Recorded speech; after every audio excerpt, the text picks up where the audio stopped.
Hello, everybody, and Happy New Year. Welcome to the first Authority Marketing Live of 2023. I am so excited to be here because today we have a fantastic author, and she's also so much more than an author. And so you are going to learn all about Hope Katz Gibbs as soon as we bring her on. But first, I wanted to remind you that we have the Get Visible, Get Clients Now event coming up. I am co-hosting it with the incredible Amanda Rose Igo. Here is how you can join us. It's vipdigital.live/getvisible.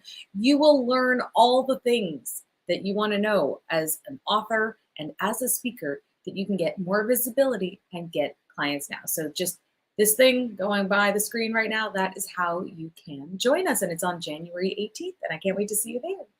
So as I mentioned, we have a wonderful author coming to us today, and her book is called PR Rules, the Playbook. So I am so excited to bring her on. Hi, Hope. How are you? I am great. Thank you for having me. Oh, thanks so much for being here. Oh, and you have your book. Why don't you hold it up so everybody can take a look at it? Okay, PR Rules, the Playbook. Ooh, I love it. Okay, so why don't we start with what so incandescent PR and publishing is this. It's so vast. So why don't you tell us some of the things that you do with it, for it, in it? Well, I'll take you back to the beginning. I launched the company in 2008. I am a journalist, and I have written stories I try to write mostly about women as often as possible. I'm a general assignment reporter, love business, love it because I think it's a reflection of life. So in 2008, I thought I could help people tell their stories in a special way. So I started Incandescent PR, and we have worked with dozens of clients in these last years.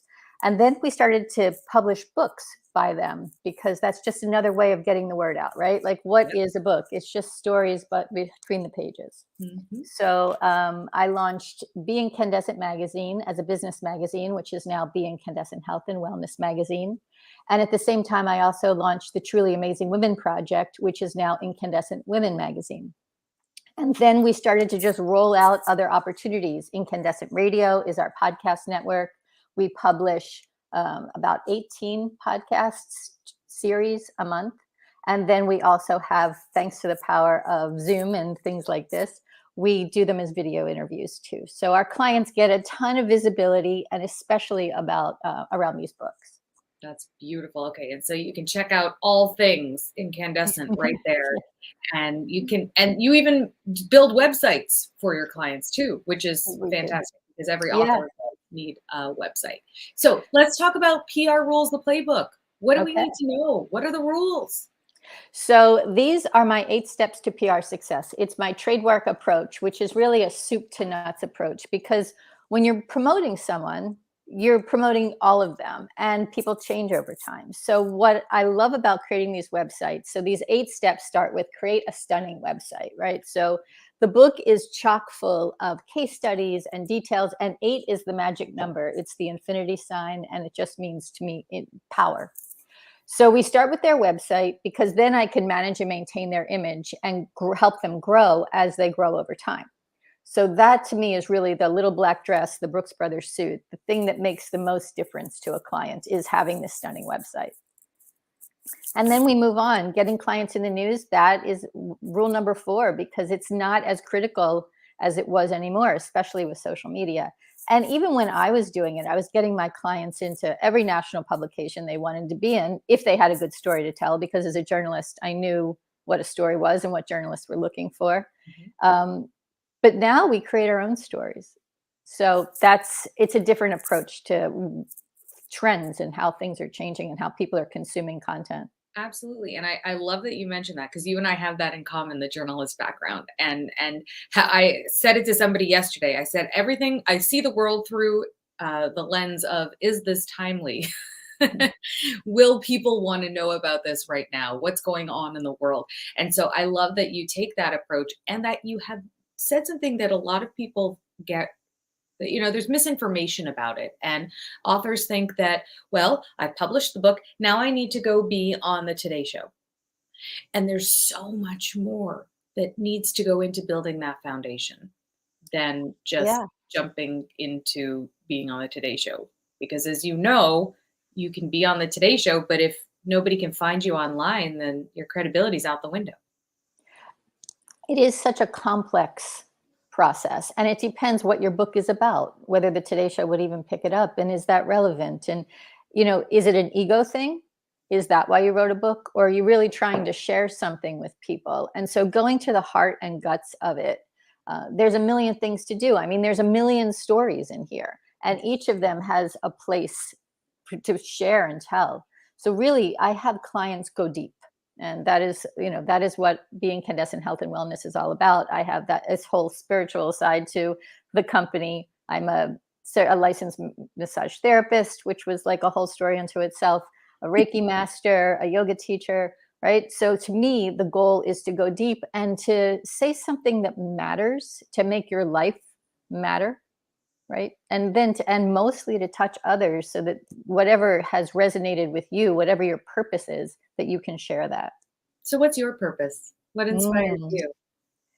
A million things, really. My kids, my kids are my life, my world. Um, Trying to help people be calm when I do a massage on a client. I really want to get them to go into their parasympathetic nervous system, because then your body will heal itself, right?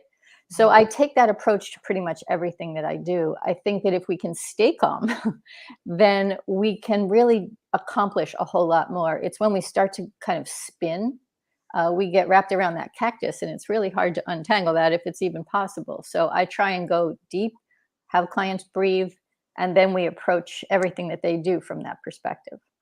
So would you say then you're on a mission to heal the world?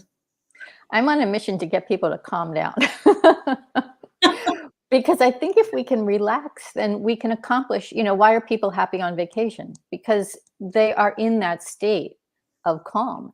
And so if we can stay there, what couldn't we do? Is that one of the PR rules too? It should be. That's sort of It's the unwritten ninth. it's the power of eights. It's the introduction to the book where I talk about this. And this has always been my philosophy, not just of business, but of life, is to have that sense of calm and sharing, right? So when you get into those other states of fight or flight, then you're less inclined to be effective, and you go into your fear zone. Actually, one of my massage therapy teachers, she taught us about the psychology of the body.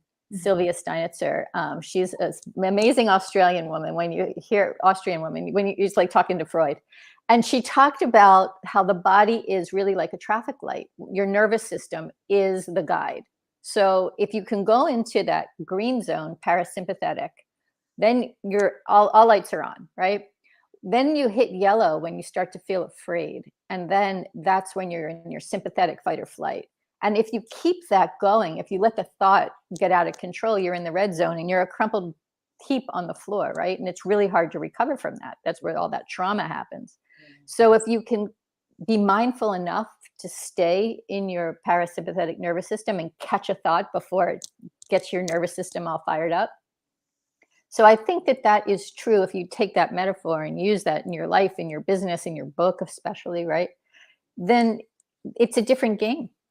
Mhm, mhm. You mentioned that your magazines. Why don't we talk about those a little bit, because those are they're wonderful and that people should read them. So why don't you give us a little bit more about both of those magazines? Thank you. You're so wonderful to ask. So Incandescent Women magazine started in 2008, as I said, when I make hand-rolled beeswax candles, and someone found them online, and I was invited to make 100 sets for a luncheon Oh, in DuPont Circle. It was Hadassah Lieberman was the speaker. It was called Aura. It was a Jewish organization, and Fran Drescher was there, a Holocaust survivor. It was unbelievable. It was 100 truly amazing women. And I went home and I went, I have to do something about this. I have to honor these women. So I started it as a blog, and it eventually turned into a magazine where every month we have a different theme, and I've featured hundreds and hundreds of women on Incandescent Women magazine, and it's so much fun. This month, I'm doing it quarterly at this point, and we are focusing on truly amazing educators. Mm. So Dr. Jenny Saunders is our cover story this month, and she is at Western Governors University talking about how distance learning is the thing and the future, and it's really, really cool. They were ahead of the curve way before the pandemic, so that's neato. And Be Incandescent magazine is my health and wellness publication. There are thousands of articles on there around the business of body, mind, spirit, heart, and soul. Mm. And I really feel like if we can tap into those things, so it was easy to transition the business publication, which focused on entrepreneurs, into this because I was always talking about the spirituality of business.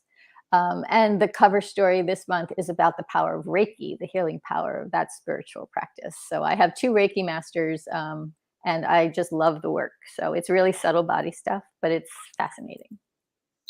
I love how you don't make things in silos and that you bring everything together because it is very much a holistic approach to life.